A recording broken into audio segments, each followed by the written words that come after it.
Hi, this is Chris German from The Apartment Dealer. Welcome back to The Apartment Dealer Show. This is where we bring you the information, the resources, the network of professionals that will assist you as you build your financial legacy through multifamily investments. We're starting a new segment series here. We're calling it 5-Minute Multifamily. Over the next coming weeks, we're going to break down for you in 5 minutes or less the major facets of underwriting and understanding a multifamily investment. The idea being in 5 minutes or less, you'll have the information needed so that you can underwrite your next investment. My team and I specialize in buildings that are 5 to about 50 units in size. And I'm also a landlord myself. We own, my wife and I, and other buildings with partners, multiple locations. I know what it's like to manage, to show up, to rent vacant units, to go through renovations. I understand both sides of the coin, and we're looking to share this information with you. Okay, now let's talk unit mix. This may be a slang term, if you will, but it refers to what is the bedroom count when we're looking at a multifamily property, the unit mix. So let's say, for example, we're looking at a 10-unit property. Oftentimes, they're not all one bedrooms or they're not all 2-bedroom units. There's going to be a mix in there. And let's say that 5 of the units are 2-bedroom, 1-bath. 5 of the units are 1-bedroom, 1-bath. We thus would then say our unit mix is 5 2-bedroom, 1-baths and 5 1-bedroom, 1-baths. When you are reviewing offering memorandums or marketing packages for properties, or if you're out hunting around on the various websites where you'll find multifamily properties for sale, you'll see somewhere there within the listing the unit mix, which also is correlated or is brought together with the rent roll.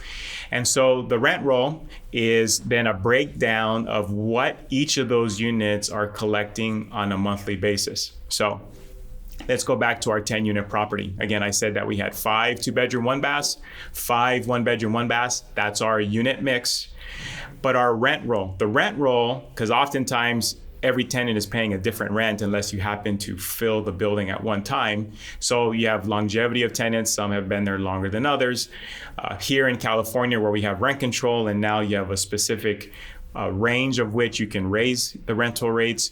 You start getting into screwy numbers. They won't be whole numbers, if you will, because when you're working with, say, 5%, 7%, 8%, whatever the rent cap is for that given year, you're going to end up with a mixed number between dollars and cents. But the rent roll is going to itemize for us what each of those 10 units are paying.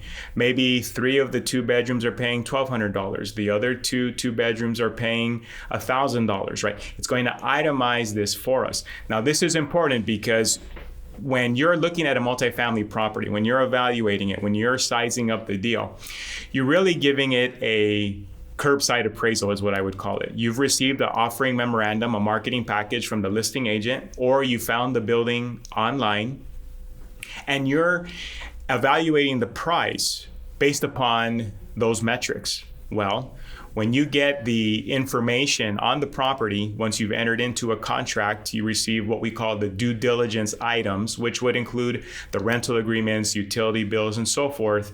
You want to take that rent roll and you want to compare it, that was in the marketing package, and you want to compare it with the actual rental agreements and see, were the rents in fact in line?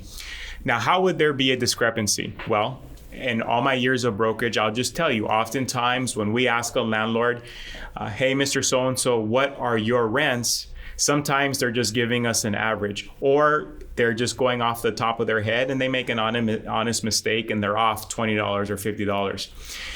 And so we might work with those rents initially, but once you get into the marketing of the property, and especially once you start disclosing financials to a potential buyer, or you as a buyer looking at an asset, you want to know that you're making a decision based upon the current rents. So now we have our unit mix. We know how many 2 bedrooms, 3 bedrooms, 4 bedrooms, right? That's in this 10-unit building. We have our offering memorandum, which was, we based our initial assessment of the property based on that, but now we're gonna do our homework and double check that against the rental agreements. I hope that information helps. The whole idea is here, we're trying to assist you in the day-to-day of being a multifamily investor. Chris German from The Apartment Dealer, and as always, wishing you positive cash flow, tenants who behave, and much protection. From Uncle Sam, Make sure to subscribe to our channel so that you'll receive the additional 5-minute multifamily segments that we will be sharing. See you then.